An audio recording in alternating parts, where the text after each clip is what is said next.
जी। देखिए, आपने सही कहा कि बेचैनी बढ़ती जा रही है और वो बेचैनी पिछले 2 दिनों से तो बहुत ज़्यादा सरफ़ेस पे आ गई है कि बीजेपी के नेता 1 नहीं 2 मतलब जो संसद में पूरी इनकी बागडोर सँभालते हैं राजनीति की जो संसद के अंदर होती है, तो वो लोग न केवल विपक्ष के ऊपर, चलिए वो तो उनका धर्म है कि राजनीति में धर्म है विपक्ष के ऊपर हमला करना, वो इस देश की सुप्रीम कोर्ट के जो जस्टिस हैं उनको हमला कर रही है और उनको देशद्रोही जैसा एक कैटेगरी में खड़ा कर दिया है कि ये गृह युद्ध करवा रहे हैं। मतलब जो व्यक्ति गृह युद्ध करवाए इस देश के अंदर, तो वो तो सीधे-सीधे जेल जाने का अधिकारी है, तुरंत अरेस्ट होना चाहिए इस देश का सीजेआई। उसका इम्पीचमेंट क्यों नहीं लाते आप? अगर आप जो आपको लगता है कि ये जो सीजेआई है या ये जो जजेस हैं, ये इस देश पे गृह युद्ध भड़का रहे हैं और भड़का चुके हैं और नंबर 1 तो आप ये एडमिट कर रहे हैं इस देश में गृह युद्ध चल रहे हैं। थैंक्स कि आपने ये एडमिट तो किया कि इस देश में गृह युद्ध हम तो कई दिनों से चिल्ला रहे थे कि गृह युद्ध कई सारे चल रहे हैं और अभी और आप आग में झोंकने की तैयारी है। तो जो सीजेआई इतना बड़ा इस देश के साथ देशद्रोह जिसको ये है असली देशद्रोह, तो उसको आप तुरंत या तो अरेस्ट करिए या स्पेशल सेशन बुला के संसद का वहां पे महाभियोग चलाया जाना चाहिए ऐसे सीजेआई के खिलाफ कि अभी के अभी इसको हटाया जाए, नहीं तो ये देश के टुकड़े टुकड़े करवा देगा। वो कुछ नहीं करना है लेकिन खाली जबान चलानी, इनको वर्बल डायरिया हुआ है और ये बीजेपी और संघ जो है मतलब 100 मुंह है इनके, एक कुछ बोलेगा एक कुछ बोलेगा। मतलब इतना बड़ा आरोप लगा के निशिकांत दुबे निकल गए हैं और पार्टी के अध्यक्ष कह रहे हैं कि ये पार्टी की लाइन नहीं है। अगर ये पार्टी की लाइन नहीं है और उन्होंने इतनी बड़ी बात सीजेआई के लिए कही है देशद्रोह के बराबर समकक्ष जो बात है, तो ऐसे व्यक्ति को बाहर निकाल के खड़ा करिए पार्टी से, वो पार्टी में भी रहेगा और लेकिन पार्टी उसकी बात की जिम्मेदारी नहीं लेगी और वो कल अभी क्योंकि जब तक ये मुद्दा पुराना पड़ जाएगा, संसद का अगला सेशन होगा, उसमें फिर वो उसी तरीके से उसका वर्बल डायरिया शुरू हो जाएगा। तो वो उसमें कोई ये नहीं है, लेकिन जो आपने कहा कि बेचैनी तो चल ही रही है। उसमें अगेन फिर वही जो 10 मुंह वाली बात आती है कि इधर तो मंत्रीगण ये सब बोल रहे हैं, उधर भागवत साहब उसको शांत कर रहे हैं। एक मंदिर, एक कुआं, एक शमशान। ये किनके लिए? एक मंदिर, एक कुआं, शमशान उनके लिए कि जिनके ऊपर आपने ये रामजी लाल सुमन जैसे जो दलित हैं उनके ऊपर आपने करनी सेना छोड़ रखी, वो अटैक करने के लिए छोड़ रखा है। आज भी आप दलितों को घोड़ी नहीं चढ़ने देते, आज भी आप उनको मूंछ तक नहीं रखने देते। तो इतना आपने कंट्रोल उनको उनका इतना ही उत्पीड़न आप कर रहे हैं और उसके बाद आप कह रहे हैं कि एक मंदिर, एक कुआं, एक शमशान। कैसे हो सकता है एक कुआं, एक मंदिर, एक शमशान? आज भी अभी कोई पुरानी घटनाएं नहीं है और दिन रात होती हैं कि किसी दलित बच्चे ने किसी स्कूल में या किसी सवर्ण के मटके से या किसी मंदिर में जाके पानी पी लिया, वहां से छू दिया, तो इतनी पिटाई होती है उसकी कि उसको मार मार के अधमरा कर दिया जाता है।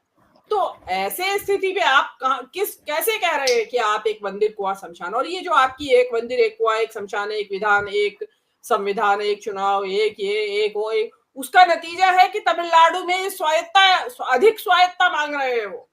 आपने ये माहौल खड़ा कर दिया है, इतना डरा दिया है आपने, इतनी करारी चोट आप संघवाद के ऊपर कर रहे हैं, आप इसको तहस नहस करना चाहते हैं।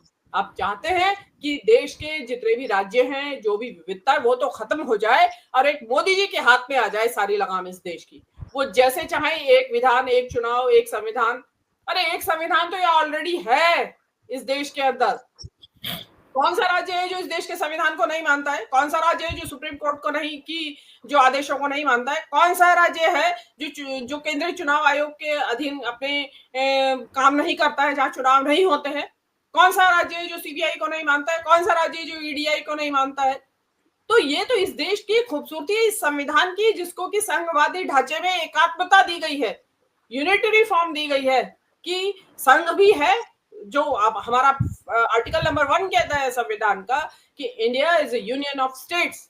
लेकिन उसके साथ साथ संघ है, केंद्र तो वर्ड ही नहीं यूज हुआ है संविधान के अंदर, संघ हुआ है, यूनियन मतलब बहुत सारे लोगों को मिला के इकट्ठे हुए हैं, जो उन लोगों का वो जो उनसे जो इतना मजबूत बनाया गया है यूनियन को, संघ को, कि राज्य जो है वो छिटके नहीं।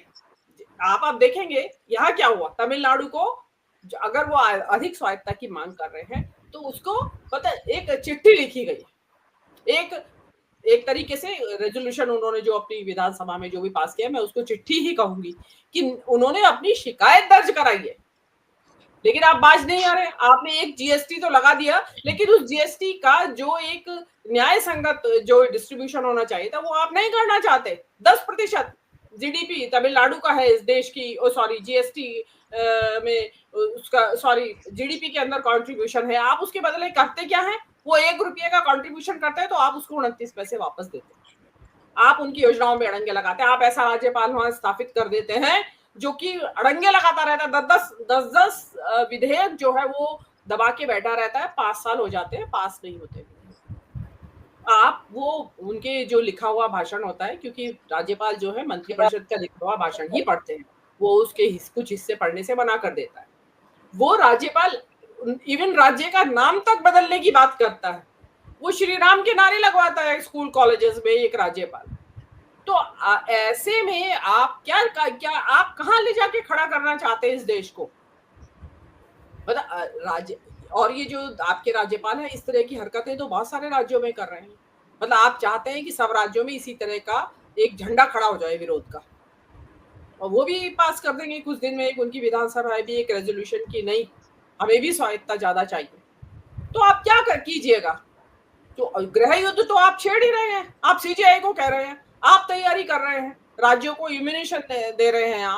आपने जो मणिपुर में किया, 3 साल होने को जा रहे हैं, और बस अभी भी आप जबानी जमा खर्च करते हैं, वो भी तब जब आपकी यूएस की तरफ से प्रेशर आता है कि वहां पे चर्चेस के ऊपर हमले हो रहे हैं, ईसाइयों के ऊपर हमले हो रहे हैं, तो आपको कुछ करना होगा। तो मोदी जी को जब जाना है अफरा तफरी में ट्रम्प के गले पड़ने, तो उससे पहले आप वहां का मुख्यमंत्री हटा देते हैं, ताकि मोदी जी से अगर ट्रम्प पूछेंगे तो जवाब देने के लिए रहेगा कि yes we have removed the chief minister. तो वो चीजें आपकी चल रही हैं। आप टेम्परेरी बैंडेड लगाते रहते हैं, लेकिन उसके बावजूद अटके वहीं रहते हैं जो आपका एजेंडा है। तो ये जो आपका एजेंडा है, ये डिविसिव एजेंडा है। आप कितनी एक मंदिर एक कुआं एक शमशान कर लीजिए, यहाँ सब भिड़े पड़े हैं। राजपूत ब्राह्मण से भिड़ रहा है, और कोई राजपूत जो है दलित से भिड़ रहा है, कहीं ब्राह्मण। अभी अनुराग कश्यप के पीछे पड़ गए आप। एक उसने सच्चा इतिहास है इस देश का, जो उसके ऊपर फिल्म बनी है, आप उसी के पीछे पड़ गए हैं। मतलब ब्राह्मण एक क्षत्रिय के पीछे पड़ गए। मतलब किस चीज के लिए एक मंदिर एक कुआं एक शमशान? भाई वो एक कुआं मंदिर शमशान में जाएंगे ऐसे ब्राह्मण क्षत्रिय, जहां तलवारें तनी हुई है सड़कों के ऊपर? तो ये सब इनका संभलने को आ नहीं रहा है, हाथ से जा रही है डोर, से छूट रही है डोर। कंट्रोल खत्म हो चुका है, क्योंकि मोदी जी एग्जॉस्ट हो चुके हैं। जो उनके पास था मसाला, अब उसके आगे कोई विजन है नहीं एक्चुअली। तो अब बेटर है मोदी जी छोड़े गद्दी और दूसरे के हवाले करें कि भाई तेरे पास कुछ नया आइडिया हो तो तू तू इम्प्लीमेंट कर, मैं तो कर लिया एग्जॉस्ट। जी दिनेश जी।